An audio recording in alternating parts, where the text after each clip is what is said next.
और उसका फिर अब हम बात करते हैं कंटिन्यूअस मर्मर में। देखिए पेटेंट डक्टस आर्टेरियोसिस की, तो देखिए पेटेंट डक्टस आर्टेरियोसिस में क्या होता है कि हमारे जो डक्टस आर्टेरियोसिस है ये बर्थ के बाद क्लोज नहीं हो पाती है, और जब बर्थ के बाद क्लोज नहीं हो पाएगी तो पूरी साइकिल में हमको देखिए मर्मर सुनने को मिलेगा। ठीक है, तो पूरी साइकिल में हमको मर्मर सुनने को मिलता है। तो यही एक मर्मर होता है जो पूरी साइकिल में चलता है। ठीक है, चाहे सिस्टोल हो चाहे डायस्टोल हो। बाकी सारे मर्मर आप देखिए ये सारे सिस्टोलिक मर्मर है, और ये देखिए दोनों डायस्टोलिक मर्मर है। जबकि पेटेंट डक्टस आर्टेरियोसिस ये जो होता है ये हमारा कंटिन्यूअस मर्मर होता है। तो यहाँ पे देखिए कंटिन्यूअस मशीन लाइक मर्मर। ठीक है, तो मशीन लाइक मर्मर बहुत ही इंपॉर्टेंट है। ठीक है, तो continuous machine like murmur best heard at left infraclavicular area. तो ये जो होता है सबसे अच्छा इंफ्राक्लेविकुलर एरिया में हमको सुनने को मिलता है। और उसके बाद देखिए लाउडेस्ट एट S2। तो S2 के करीब जब भी होता है ना, देखिए पूरा मशीन लाइक तो होता है लेकिन S2 के करीब ये सबसे ज़्यादा होता है। तो वही है कि लाउडेस्ट एट S2।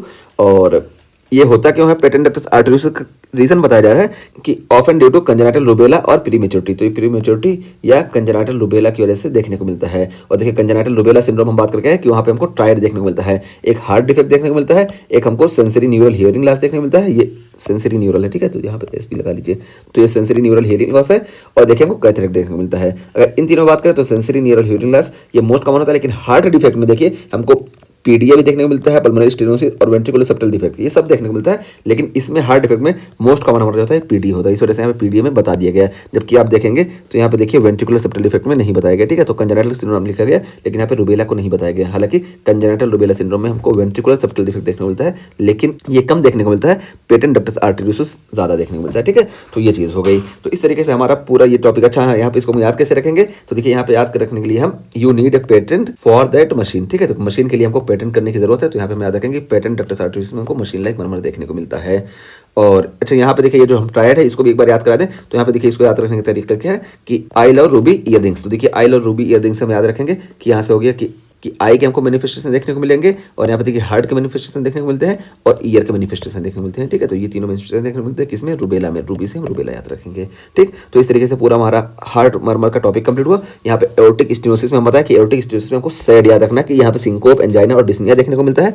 और एओर्टिक स्टेनोसिस जो होती है ये देखिए S1 से लेकर S2 तक ये पूरा चलता है, और एक क्रिस्किंडो डिक्रिस्किंडो मर्मर होता है, यानी ये इंक्रीज होगा फिर डिक्रीज होगा। और उसका फिर हम माइट्रल या ट्राइकस्पिड रिगर्जिटेशन का बताएं, ये देखिए ये भी S1 से S2 तक होता है, लेकिन ये होलो सिस्टोलिक होता है। ठीक है, तो ये देखिए होलो सिस्टोलिक होता है। जबकि आप इसको देखें ये क्रिस्किंडो डिक्रिस्किंडो होता है, यानी पहले इंक्रीज होगा फिर डिक्रीज होगा। ठीक है, क्योंकि जब ब्लड बाहर निकलेगा तो शुरू में इंक्रीज होगा, फिर धीरे धीरे जिस तरह प्रेशर कम होगा डिक्रीज होगा। जबकि माइट्रल या ट्राइकस्पिड रिगर्जिटेशन जो है ये जब वॉल क्लोज नहीं हो पाएगा अच्छे से, तो इस वजह से इधर ब्लड पूरी साइकिल में जाएगा, इस वजह से यहाँ पे ऐसा होगा।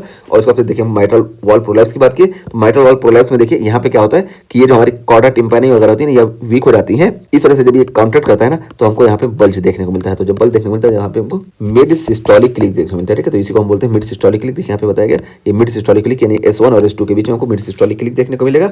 और फिर वेंट्रिकुलर सेप्टल डिफेक्ट यहाँ पे देखिए हमको पूरा जो है होलो सिस्टोलिक मर्मर देखने को मिलता है। तो पता चला कि होलो सिस्टोलिक मर्मर माइट्रल या ट्राइकस्पिड रिगर्जिटेशन में और वेंट्रिकुलर सेप्टल डिफेक्ट दोनों जगह देखने को मिल जाएगा। ठीक है, क्योंकि पूरे सिस्टोल में ब्लड यहाँ पे इधर उधर फ्लो हो गई। इसमें क्या होता है कि इसमें वेंट्रिकल से आर्टरी में फ्लो होता है, और इसमें क्या होता है कि वेंट्रिकल से वेंट्रिकल में ही फ्लो होता है। तो पूरे सिस्टोल में ब्लड फ्लो होता है, इस वजह से दोनों में हमको होलो सिस्टोलिक मर्मर देखने को मिलता है।